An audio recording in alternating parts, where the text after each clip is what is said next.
So the end of the work day, the job site, I like to clean out my tools right away before they dry. I always keep a nice hose and I find a wash area. Some job sites don't have a wash area, then you have to bring it home and wash it out.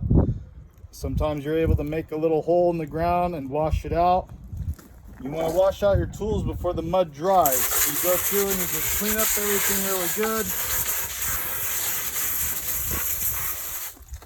Sometimes with knives, with the mud caked on, you gotta scrape off the knives, get them nice and clean. You don't want dirty knives, that way you have nice clean tools for the next day.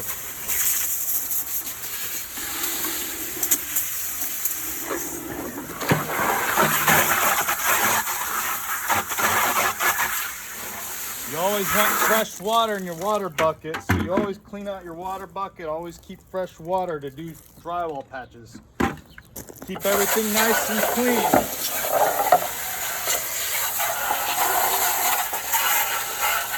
The problem is with drywall, it's a messy trade, so people don't like to work with it. But if you keep everything clean as you go, it can keep the messes down to a minimum. This is a hopper. We use this to do a spray knockdown. I was just on a job and there wasn't water on the job, so that's why I brought my tools home to wash it. And I'm just doing a basic thing because a lot of people don't know how to wash out basic tools. They just let them cake up full of mud and then they're ruined. Especially a hopper like this, it costs anywhere from $50 to $100. You want to keep this thing clean, clean, clean. It's filled with mud right now. The mud's kind of dry because I had to drive home. I like to take this off. This is the spray tips. You always take these off. Don't lose them. You don't want to lose these spray tips. To keep these nice and clean. When you go through them, you just spray it down, spray it down.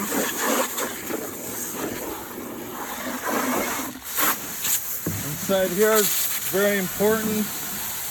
You don't want to get this cake full of mud. You want to keep this nice and clean. Everything nice and clean.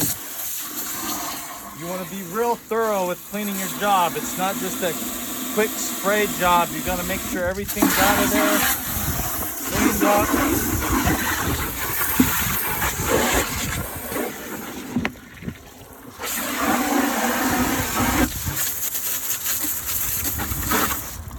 Like right now, there's still mud caked in because it dried.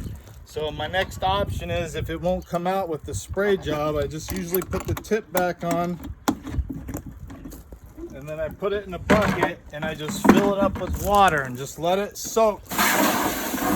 Sometimes it just needs to soak for about 5 minutes. If it's really bad, you have to let it soak for an hour or even overnight if it's really dried on you. We never really use hot muds in the hopper. If you use a hot mud, you're gonna have to wash it out right away. This is regular joint compound texture that I use, so it can wash out pretty easily. But I like to just let it soak in the bucket and fill up the hopper, and then I fill this bucket up and just let it soak. But everything else we keep nice and clean. It makes doing any drywall job as simple.